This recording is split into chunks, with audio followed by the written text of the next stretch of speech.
Welcome to EMR Physics. I am Raju. 11th Physics board exam pass பேப்பர்ஸில் உள்ள numerical ப்ராப்ளம்ஸை ஒன்று ஒன்றா solve பண்ணிட்டு வரோம். அந்த வரிசையில் 2024 மார்ச் கொஸ்டின் பேப்பரில் கொஸ்டின் நம்பர் 20ல் ஒரு நியூமெரிக்கல் ப்ராப்ளம் கொடுத்துருக்காங்க. ப்ராப்ளம் என்னென்னா, a rolling wheel has velocity of its center of mass as 5 meter per second.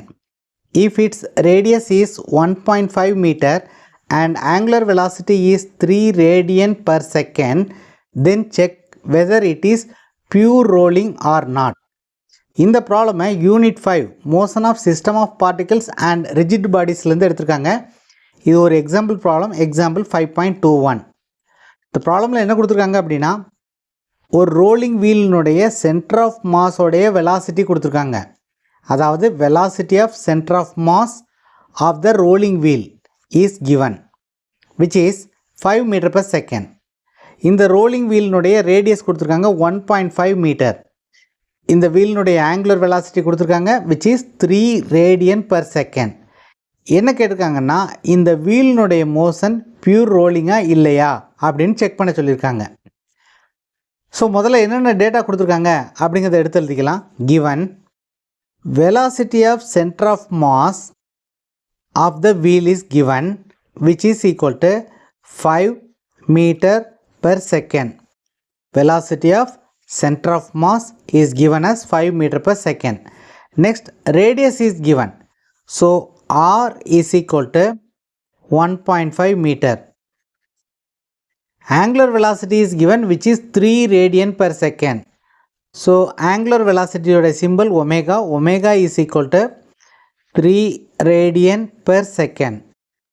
So என்ன கேட்டிருக்காங்க அப்படின்னா, இந்த வீலோடைய மோஷன் வந்து பியூர் ரோலிங்காக இல்லையா அப்படின்னு நம்மளை செக் பண்ண சொல்லியிருக்காங்க.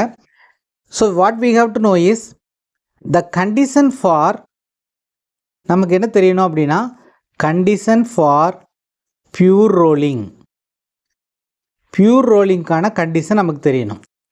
வாட் இஸ் தட் கண்டிஷன் அப்படின்னா, velocity of centre of mass should be equal to velocity of rotation, that is rotational velocity. Velocity of center of mass should be equal to rotational velocity.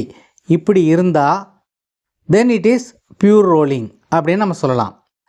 velocity of center of mass சொல்லலாம், or velocity of translational motion. velocity of translational motion v trans should be equal to v rotational. So இந்த condition satisfy ஆச்சுன்னா அது pure rolling அப்படின்னு அர்த்தம். Suppose if V centre of mass is greater than r omega அப்படின்னு வந்தால் then it is sliding, then the body is sliding, not pure rolling. Suppose if VCM is less than r omega அப்படின்னா அது slipping. So இந்த condition satisfy ஆச்சுன்னா அது pure rolling, இந்த condition satisfy ஆச்சுன்னா அது ஸ்லைடிங், இந்த கண்டிஷன் சாட்டிஸ்ஃபை ஆச்சுன்னா அது ஸ்லிப்பிங். ஸோ நமக்கு ஃபஸ்ட்டு இந்த கண்டிஷனில் விசிஎம்னுடைய வேல்யூ ஆர் ஒமேகா, அதாவது ரொட்டேஷனல் வெலாசிட்டிக்கு ஈக்குவலாக இருக்கா இல்லையா அப்படிங்கிறத நம்ம கண்டுபிடிக்கணும். So we have to find V rotational. V rotational or rotational velocity is equal to r omega. r நுடைய வேல்யூவும் தெரியும், ஒமேகாவுடைய வேல்யூவும் தெரியும். r உடைய வேல்யூ 1.5 மீட்டர், ஒமேகாவுடைய வேல்யூ என்ன கொடுத்துருக்காங்க, 3 ரேடியன் பர் செகண்ட் கொடுத்துருக்காங்க. ஸோ இன்ட்டு 3, 1.5 3ஆல் மல்டிப்ளை பண்ணால் that is equal to 4.5 metre per second. So this is the rotational velocity. இப்போ பார்த்திங்கன்னா ரொட்டேஷனல் வெலாசிட்டி சென்டர் ஆஃப் மாஸினுடைய வெலாசிட்டியை விட கம்மியாக இருக்குது. சென்டர் ஆஃப் மாஸினுடைய வெலாசிட்டி ஆல்ரெடி கொடுத்துருக்காங்க ப்ராப்ளத்துலேயே, that is equal to 5 metre per second. இப்போ இது ரெண்டையும் கம்பேர் பண்ணி பார்த்திங்கன்னா இது அதிகமாக இருக்கும், இது கம்மியாக இருக்கும்.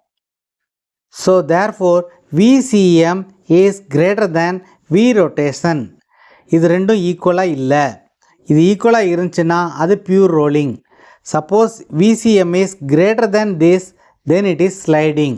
Therefore, answer is wheel is not in pure rolling, but it is sliding. So this is the answer for the given problem. அடுத்த வீடியோவில் போர்டு எக்ஸாம் கொஸ்டின் பேப்பரில் உள்ள இன்னொரு நியூமெரிக்கல் ப்ராப்ளமை எப்படி சால்வ் பண்ணுறது அப்படின்னு பார்க்கலாம்.